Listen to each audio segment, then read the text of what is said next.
saya membincang tentang kaedah-kaedah yang digunakan untuk mengumpul data. Data yang pertamanya adalah temu bual.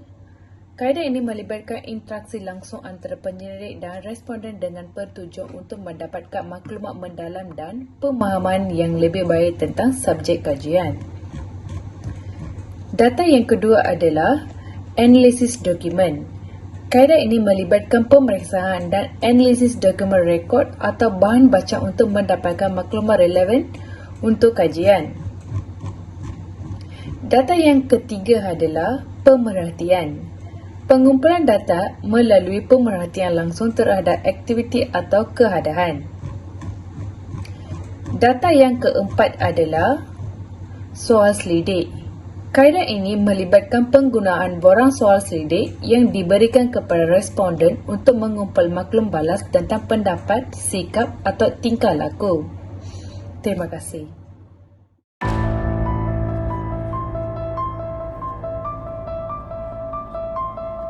Antara cabaran yang kami perlu hadapi adalah yang pertama, kekangan masa. Kekangan masa merupakan cabaran yang paling utama dalam kumpulan kami. Ditambahan pula dengan masalah peribadi yang tidak dapat dielakkan dan jadual waktu bekerja yang sangat padat mengakibatkan kami berkali-kali tertangguh dalam tugasan kami dan akhirnya disiapkan dengan jayanya. Yang kedua adalah rangkaian komunikasi dan jaringan internet yang tidak memuaskan.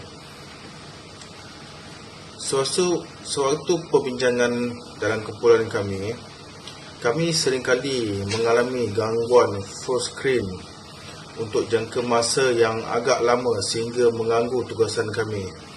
Yang ketiga adalah kurang pengetahuan dan pengalaman sewaktu mewawancara terhadap warga asing di sekitar Pasar Borong Selayang.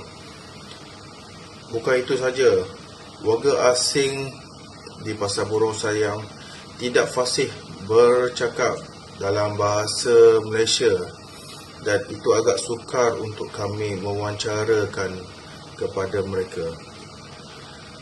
Yang ketiga adalah kurang sumber bahan dan kemudahan. Oleh kerana tugasan ini memerlukan kefahaman yang luas, kami memerlukan bahan rujuk dan rujukan lain untuk menambah lagi fahaman kami mengenai isu ini. Yang keempat adalah lambakan tugas. Ianya merupakan cabaran yang kedua kepada kumpulan kami yang kami hadapi sepanjang menyiapkan tugasan ini. Tugasan-tugasan yang banyak dari pelbagai subjek secara serentak dan dalam masa yang sama, kerja hakiki yang perlu kami berikan dan membuat perhatian mencetus kepenatan yang berterusan.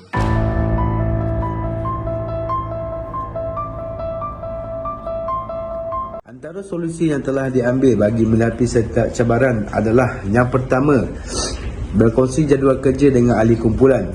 Kami mengambil keputusan untuk berkongsi jadual kerja dengan ahli kumpulan untuk memudahkan urusan perbincangan setelah beberapa kali perbincangan kumpulan ditangguhkan.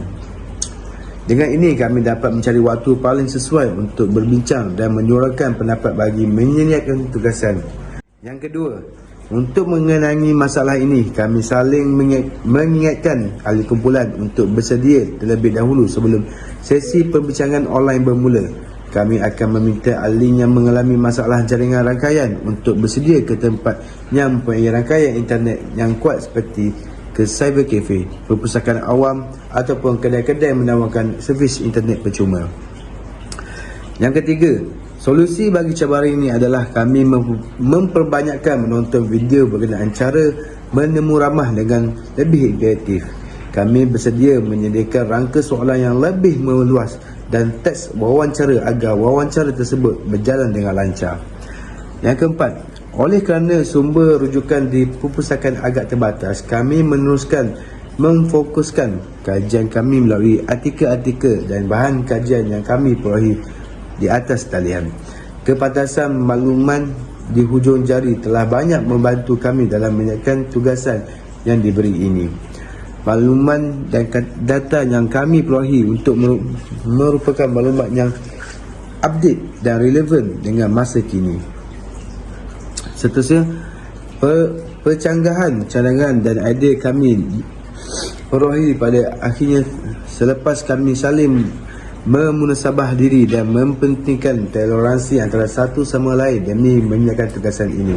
Kami belajar untuk menghormati idea sesama ahli kumpulan dan kami menjadi lebih terbuka dengan sebarang cadangan dan idea yang dikongsi, seterusnya menjadi lebih matang untuk menghadapi cabaran sebegini. Yang terakhir, lambakan tugasan telah dapat kami tangani dengan mewujudkan jadual belajar yang lebih teratur. Dengan adanya jadual, kami dapat membahagikan masa untuk bekerja, menyiapkan tugasan tepat pada masanya serta dapat menguruskan urusan peribadi dengan sangat efektif dan teratur.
Tentang warga asing yang beli vaksin dekat Malaysia ni bang.